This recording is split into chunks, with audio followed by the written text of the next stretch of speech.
Olá, nós estamos iniciando pela TV Câmara de Araçatuba o programa Araçatuba 100 Anos.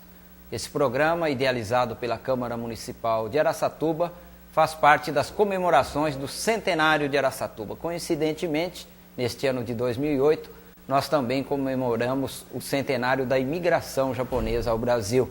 E hoje o nosso convidado é o senhor Takashi Kato, que é presidente da Associação Cultural Nipo-Brasileira de Araçatuba. E, logicamente, ele vai nos falar um pouco da importante participação da colônia japonesa também na história de Araçatuba, que completa o seu primeiro centenário. Senhor Takashi Kato, o senhor é nascido aqui em Araçatuba? Isso. Eu nasci no bairro de Água Limpa, né? Justamente na fazenda do senhor Anzimo Lise, né? Então, realmente é muito gratificante para mim, que eu sou araçatubense, e que Araçatuba completa este ano o seu centenário. E como você disse, coincidentemente, é o primeiro centenário da imigração japonesa no Brasil.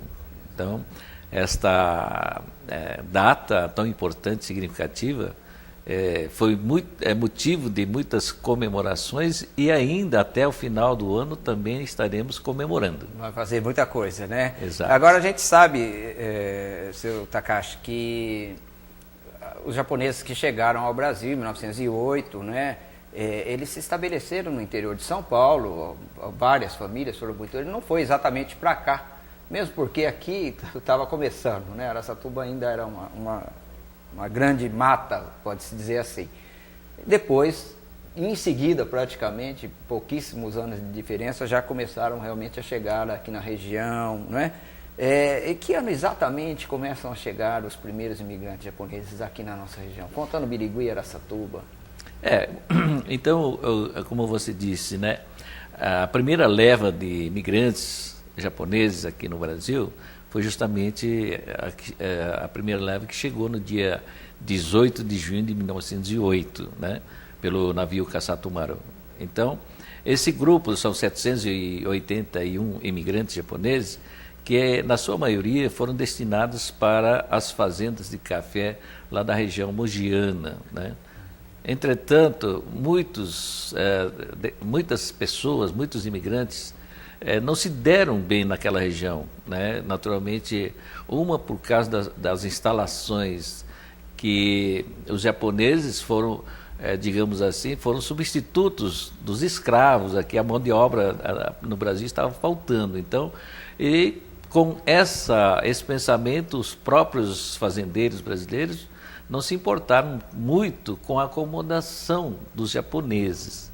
Então, isso fez com que houvesse muita revolta, porque ficar morando em estrebarias, em curral praticamente, foi muito sacrificante e muitos não se deram bem. E daí, desses muitos, vieram para a nossa região noroeste, em que na mesma época estava se fundando, né, a Estrada de Ferro Noroeste do Brasil, em 1908, por isso Araçatuba, né, comemora o seu centenário. Então, esses imigrantes vieram para Araçatuba, Birigui. Enfim, Araçatuba, digamos assim, que o seu bairro importante, né, ainda talvez pertencesse até mais à influência de Birigui, porque Birigui era mais fácil a locomoção para Birigui do que propriamente para Araçatuba. Então, o bairro de Água Limpa, né, os japoneses foram entrando, né, residindo e criando, comprando sítios ou cuidando das fazendas nesse bairro. Isso foi por volta de 1913, que começaram a chegar os primeiros imigrantes. Exato. 1913 foram uma base, digamos, de chegada de vários imigrantes, né? Antes também já tinha passado alguns imigrantes também. Entretanto, para uma base digamos, de fixação da história aqui da própria colônia japonesa, nós consideramos aí como 1915, como o bairro de Água Limpa, a fixação da imigração japonesa aqui em Araçatuba. Exatamente, né? E uma dessas figuras que nós reverenciamos assim é a figura do senhor Ânzimo Lise. Ânzimo Lise, que foi uma figura muito importante no contexto, inclusive, dos próprios integrantes dos imigrantes, porque ele próprio, na sua fazenda, porque ele, o senhor Ânzimo Lise, estava lá na Mogiana, também na região de Ribeirão Preto, aquela região, veio para cá, Araçatuba, trouxe uma indústria de refrigerante, abriu uma indústria de refrigerantes, e depois ele comprou uma fazenda, justamente nessa fazenda lá no bairro de Água Limpa. E com a falta de mão de obra, ele mesmo indo para o Japão, na província de sua origem, então ele trouxe dessa província muitos imigrantes para trabalhar na própria fazenda. Ele já era uma pessoa um investidor, eu diria, porque a gente tem a imagem dos primeiros imigrantes que eram pessoas que vinham para trabalhar para os outros, de certa forma, né, nas fazendas brasileiras. O senhor Ânzimo Lise, pelo jeito, ele já era um investidor. De um modo geral, os imigrantes vieram para cá, assim, em princípio, com o contrato 2 ou 3 anos, né, trabalhando na lavoura do café, certo? E depois, com essa intenção, ganhar dinheiro e retornar ao país de origem, que é o Japão. E o senhor Ânzimo Lise também não foi diferente. Entretanto, ele foi assim um dos empreendedores, né, que deve ter vislumbrado um futuro para a própria colônia e para ele próprio também, aqui na terra, em Araçatuba, ou propriamente mais no bairro de Água Limpa. Daí os empreendimentos, né, digamos, o investimento do capital que ele tinha acumulado. Né? Essa fábrica que o senhor disse dele era Araçatuba mesmo? Não?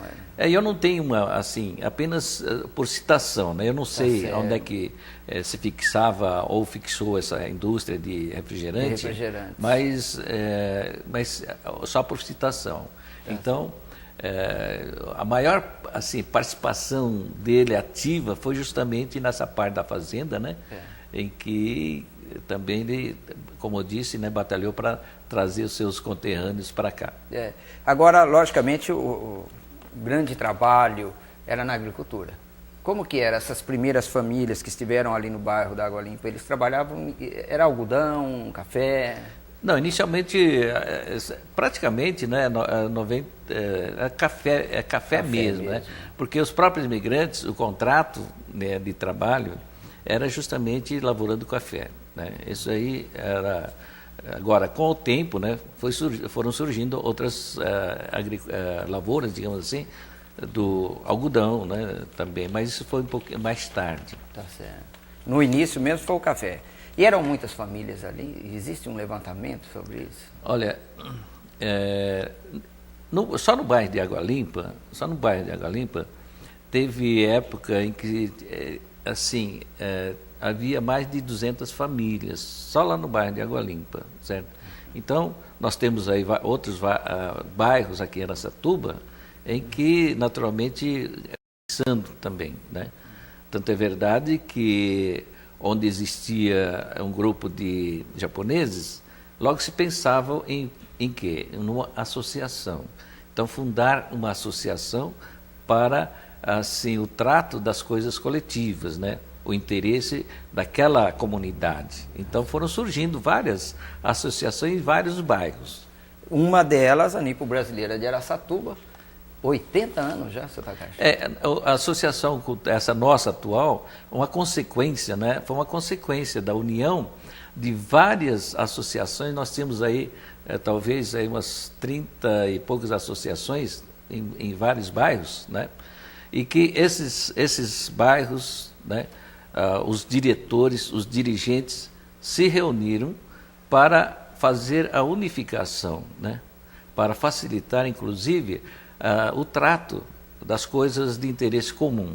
Então, em 1928, surgiu a primeira, digamos, associação japonesa de Araçatuba, foi em 1928, até no mês de maio, né? Então surgiu essa associação, congregando todas as demais associações de bairros, né? Tem muitos bairros aí que foram digamos, unidos numa só. Isso. E surgiu então esta nossa atual associação, e que esse ano também se comemora, nós estamos comemorando 80 anos de sua fundação.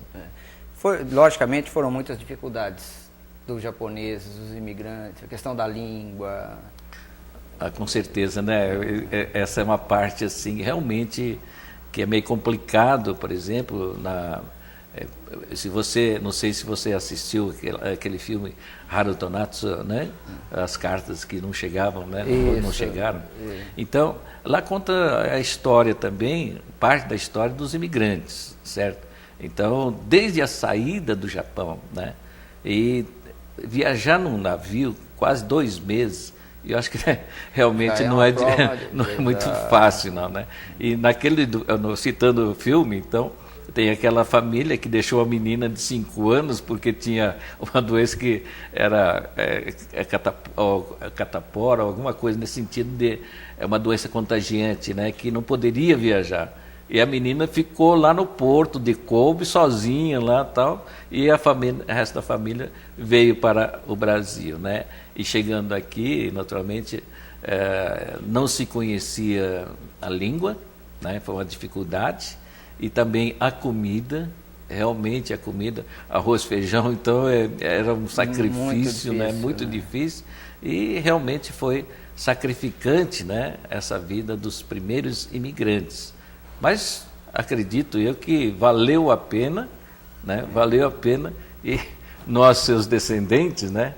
Nisei, que é a segunda geração, Sansei, a terceira, e assim por diante, estamos aí tentando manter ou preservando a cultura japonesa em que esses nossos pais, os imigrantes, deixaram para nós aqui. E, evidentemente, isso vem também colaborar, contribuir para o desenvolvimento, a integração no seio da comunidade brasileira.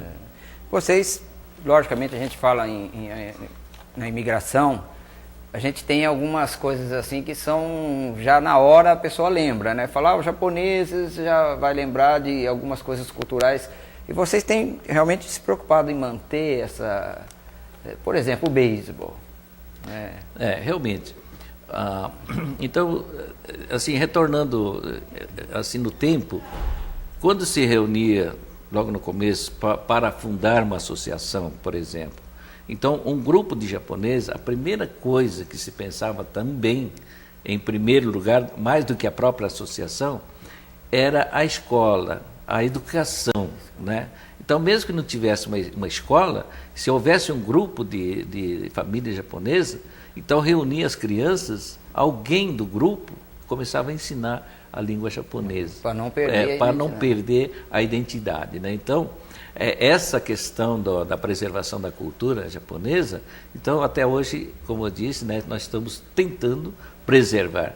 Por exemplo, na prática do esporte, que você citou, o beisebol, também é uma parte. Entretanto, o beisebol, por exemplo, eu mesmo tive a oportunidade de colaborar porque aqui na região noroeste nós temos a Liga de Beisebol da Noroeste, e nós tivemos a oportunidade de colaborar por 7 anos como seu presidente aqui na região noroeste, né? E, entretanto, com a falta de dirigentes, dos líderes, inclusive a ida das pessoas, dos dirigentes para o Japão, como o DKC, que é o inverso, né? O inverso dos imigrantes, né? Então, com essa ida dos líderes, principalmente o pessoal do beisebol ou de outras atividades esportivas de origem de descendência japonesa, então fez com que, por exemplo, principalmente a região do interior, no caso a noroeste, perdesse, assim, caísse na sua produtividade, né? Então, hoje o beisebol aqui na região noroeste não tem muita, assim, representatividade. Nós temos aí Pereira Barreto, Birigui, Lins, né? Ainda mantém. Araçatuba também tem, entretanto, bastante limitado. Já limitou. Isso. E a música? A música, essa Vocês fazem, nata, inclusive, né? um concurso de karaokê exatamente. Fenomenal. É nato, né? É nato, isso daí realmente é muito interessante, e na própria associação nós temos o departamento, né, que cuida dessa parte. E na semana, 2 vezes por semana, os candidatos, as pessoas que se interessam, vão lá fazer o treinamento, porque tem que existir o treinamento, né? E dentro desses treinamentos e das realizações desses concursos, né, dessas competições de karaokê aqui em Araçatuba, aqui na região, nós temos outros concursos a nível estadual, né, chama Paulistão, e a nível nacional, que é o Brasileirão. Então, esse Brasileirão, por exemplo, tivemos recentemente na cidade de Maringá, Paraná. O Brasileirão são 3 dias, com quase 800 candidatos concorrendo, né? E Araçatuba esteve lá, fez uma boa participação, nós tivemos crianças aí, né, dentro a nível nacional, né, conseguindo o primeiro lugar, né, terceiro, quarto lugar e assim por diante. E a região noroeste, por exemplo, tem conseguido boas colocações, né? Vocês fizeram agora, em comemoração até o centenário, fizeram um concurso grande aqui. Quantas pessoas participaram? Nós fizemos exatamente, acho que se não me engano, foi no dia 20 de fevereiro, né? No primeiro em janeiro nós tivemos aí o taiko. O taiko é o tambor, né? Tambor. Esse é uma atividade realmente que congrega, que atrai muitos jovens, muitas crianças, inclusive. Nós fizemos no dia 19 e 20 de janeiro. Agora, no dia, se não me engano, também dia 20 de fevereiro, é que nós realizamos esse concurso de karaokê a nível, digamos, interestadual, em que tivemos aí a participação de quase 400 candidatos aqui do estado de São Paulo, né, inclusive do Paraná também. Então foi muito, assim, o concurso foi muito bom, a participação foi muito boa e inclusive a participação, né, da própria Prefeitura Municipal de Araçatuba, que está colaborando, né, e junto ao Comitê Organizador Centenário de Araçatuba, que assim, houve essa possibilidade de maior sucesso nesse empreendimento ou nesse concurso. Vocês costumam, por ocasião comemorativas da cidade, fazer um monumento para marcar realmente a presença, né, da colônia japonesa. Nos 50 anos, nós tivemos um monumento na Praça Rui Barbosa, que está ali até hoje, né, praticamente um jardim japonês. É uma marca para que, né, fique registrado, pelo menos, né, materialmente, assim, além de alguns livros também que são editados de tempos em tempos, né? São editados, inclusive no cinquentenário, também tem um livro alusivo a essa comemoração. E esse monumento a que você se refere também foi, assim, a colônia japonesa, na época a associação, fez com que esse monumento fosse implantado aqui na Praça Rui Barbosa, né? E a comemoração do cinquentenário da imigração japonesa, né? E agora tem o Tori. Exato. Então, indo para o monumento, nos 70 anos também, a própria nossa associação fez também a implantação de um outro monumento na própria Praça Rui Barbosa, só que do outro lado, no comecinho da Carlos Gomes, né? Referente à comemoração dos 70 anos da imigração. E agora, no seu centenário, né, foi o ponto máximo, né, a inauguração do Tori. Tori é um portal japonês, inclusive localizado aqui nas confluências da Avenida Araçá com a Avenida Mário Covas, Valdemar Alves, né, da rotatória Tosca Col. Realmente é um monumento, o Tori realmente foi magnífico. Sem dúvida, vai marcar, assim, com certeza será um ponto assim para os turistas, né, conhecerem, inclusive cartão postal de Araçatuba com certeza estará sendo focalizado para esse Tori. Agora, eu também aproveito esta oportunidade, né, porque esta obra, monumento, foi assim uma homenagem da Prefeitura Municipal de Araçatuba, né, um presente que a própria Prefeitura fez para a colônia japonesa de Araçatuba. Então fica a nossa gratidão para a Prefeitura, ao Comitê Organizador também, esse marco do centenário da imigração japonesa aqui em Araçatuba. Tá certo. Professor Takahashi, é difícil a gente falar em nomes. Podemos cometer injustiça, logicamente, mas existem alguns nomes que eu acho que são importantes da colônia japonesa na vida da cidade, em várias atividades. Que eu me lembre assim rapidamente, eu gostaria se o senhor pudesse citar algumas coisas ou falar das atividades da colônia dentro da cidade. Eu posso lembrar, por exemplo, a família Nossa, Tsukino, na área de calçados, né, no comércio varejista. Tem um nome muito famoso, eu não sei, de uma pessoa que for o senhor Rintaro Takahashi, né? Sim, um historiador, um intelectual. São colaborações realmente fortes aqui. São vários nomes, né, que no decorrer do tempo, então nós podemos citar alguns nomes. Digamos, no começo tem a família Ohara. Ohara também teve, assim, inclusive foram os primeiros irmãos Ohara, né? Primeiro e segundo presidente do NIPO, nessa época do 1928. Não sei se Eizo e Taiji, eram dois irmãos. Inclusive tinha uma firma, né, uma empresa de compra e venda de cereais, no caso café, ou já na época algodão também, né? Então tem essa família. Nós temos a família também do Itinós, não sei se você ouviu falar, que é a parteira, Dona Maria. Isso, Hirose Itinose, né? foi jornalista muitos anos. Foi jornalista, foi a mãe dele era inclusive parteira, funcionária aqui da Câmara Municipal de Araçatuba, né? Então tem essa Itinose, a família, e essa senhora, né, que trouxe ao mundo mais de 1000 criancinhas, né, segundo o relato, né? E outras famílias, como você está falando, né? Tem a família do Takahashi, Rintaro Takahashi, né? O filho dele, Kunio Takahashi, né, que o sucedeu. Então, o seu Rintaro Takahashi realmente foi uma figura, é um professor, né, foi professor, batalhador mesmo, e na época também fez parte ativa da diretoria, das várias diretorias, né, da própria associação. E em 1965, né, quando houve a construção da atual sede, né, do anfiteatro, ele fazia parte e era presidente na época. Então, ele, com a sua influência, né, o seu conhecimento, ele fazia o contato com o consulado do Japão. Através do consulado havia assim uma colaboração e contribuição do próprio governo japonês. Então, havia uma verba do governo japonês para essa construção.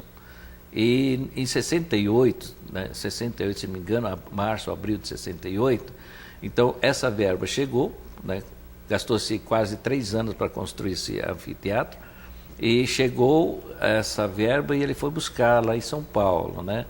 Em São Paulo, infelizmente, né, lá perto do viaduto do Chá, ele foi atropelado, né, então foi fatal, né, foi uma perda lamentável, mas o trabalho dele permanece aí, porque inclusive o próprio filho Kunio Takahashi deu sequência, né, foi presidente também no NIPO ano passado, ano retrasado, e também montou um museu particular na própria casa dele, lá na rua Luiz Pereira Barreto, né?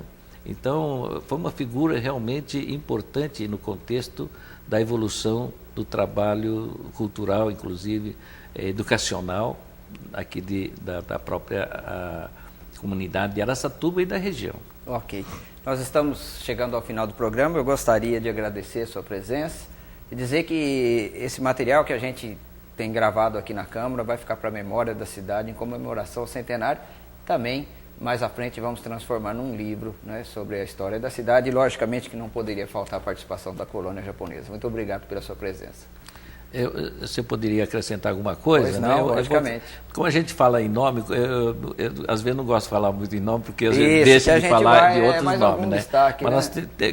como você citou, a família Nó, né, foi uma família, aliás, ainda a família a NO, por exemplo, sempre colabora com a comunidade japonesa aqui de Araçatuba, né? Mas nós tivemos outros presidentes, né? O Tioshiro Sato, o comendador Sato, que foi um dos baluartes aqui do NIPO, da associação. Enfim, tem muitos japoneses que deram essa colaboração, porque todos os japoneses, nós somos todos voluntários, né? E com essa vontade na preservação da cultura japonesa. Então, também a associação da parte feminina, né, das senhoras, né, das senhoras, é formidável, é fantástico o trabalho que elas promovem junto à própria diretoria. E a escola, a nossa escola, nós temos uma escola de língua japonesa aqui em Araçatuba, né, que foi uma das primeiras, né, e que no decorrer do tempo houve alguma mudança no sistema de ensino, né, da língua japonesa, e então tem a JICA. A JICA é um órgão do governo japonês. Então, a partir da influência ou da parceria da JICA, junto com a escola da nossa associação, já faz, quer dizer, também a escola tem 80 anos, viu? Poxa, mas dentro dessa parceria, então foi em 92, são 16 anos de parceria com a próprio órgão do governo japonês, que é a JICA. Ok, nós agradecemos então a presença, conversamos aqui com o Sr. Takashi Kato, que é presidente da Associação Cultural Nipo-Brasileira de Araçatuba. Com isso, nós vamos terminando mais essa edição do programa Araçatuba 100 anos. Agradecemos a sua audiência e até lá.